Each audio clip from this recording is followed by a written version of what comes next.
لو عجبكم الفيديو ما تنسوش تضغطوا لايك وتشتركوا في القناة وتنشروا الفيديو بتعليق حلو قوي. ازيكم يا بنات، عاملين ايه؟ يا رب تكونوا بألف خير يا رب وانتوا تتفرجوا على فيديو النهارده. معاكم جيسي محمد من قناة يوميات بنوتة مصرية. النهارده هعمل لكم طريقة عمل الكنافة بالمكسرات. كل اللي انا هستخدمه عندي نص كيلو كنافة، وهحتاج سمنة بلدي هسيحها او زبدة بلدي عادي هسيحها، يعني المتوفر عندك.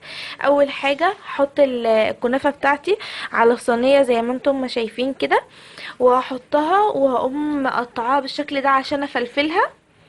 وبعد كده هنزل عليها السمنة البلدي، واقعد اعملها بالشكل اللي انتوا شايفينه دوت علشان تشرب السمنة. بس الصراحة مش انا اللي هكمل الخطوات، هي مامتي هي اللي هتكمل. دلوقتي ماما حضرت الصينية اللي عليها السمنة اهي زي ما انتم ما شايفين.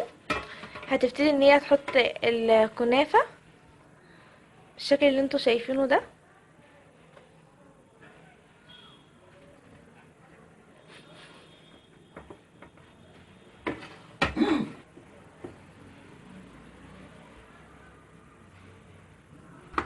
ماما بتسوي الكنافة اهوت زي ما انتم ما شايفين، وبنجيب بقى صينية في المقاس دوت. نقعد نضغط على الكنافة بالشكل اللي انتوا شايفينه دوت بصينية قد ديت او اصغر منها، بس هي المهم تكون اصغر من الحجم الاصلي من الصينية. تقعد نضغط جامد علشان تبقى الكنافة متماسكة اكتر وتبقى متساوية وكمان تبقى رفيعة. الخطوة اللي بعد كده نرش البشر فيه سكر، بس مش سكر كتير، حاجة بسيطة كده عشان طبعا في شربات هنحطه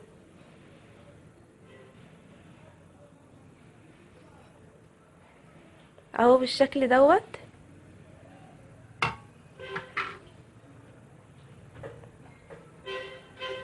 وبعد كده هنحط الزبيب.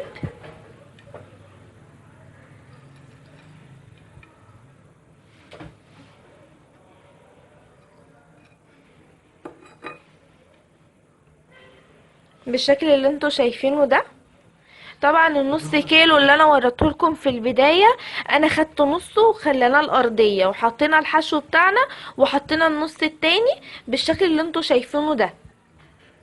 وبرضو بعدها هقوم جايبه الصينيه وهضغط عليها جامد زي ما عملت في اول مره خالص علشان تبقى الكنافه بتاعتي متماسكه اكتر وتبقى برضو القوام بتاعها مظبوط. يا بنات ده شكل الكنافه بتاعتي بعد ما ضغطتها بعد ما ماما ضغطتها بالصينيه زي ما وريتكم اول مره. دلوقتي هندخل الكنافه في الفرن على درجه 180 درجه. وهرجع لكم تاني بعد ما اسويها. الكنافه بتاعتي بعد ما طلعتها من الفرن وهي سخنه كده هحط لها الشربات بتاعها اللي هو السيرم دوت او السيرب تقريبا. هو عباره عن سكر وميه وليمونه، ونحطهم على النار زي السويت كده. بس يعني بنسيبها على النار لحد ما تستوي خالص، بس تكون السمك بتاعها يعني نطفي عليها لما يكون السمك بتاعها ولا خفيف قوي ولا تقيل قوي قبل ما تبقى سويت وكده.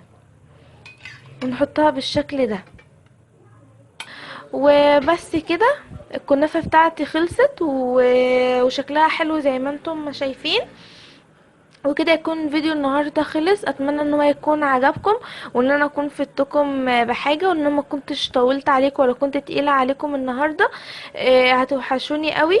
مع السلامه. معلش قبل ما اقفل ما تنسوش تشتركوا في القناه وتضغطوا على زر الاشتراك او سبسكرايب وتضغطوا على الجرس عشان ينبهكم بكل شيء جديد هنزله ان شاء الله. وما تنسوش تعملوا لي لايك وهستنى كومنتاتكم. هتوحشوني قوي. مع السلامه.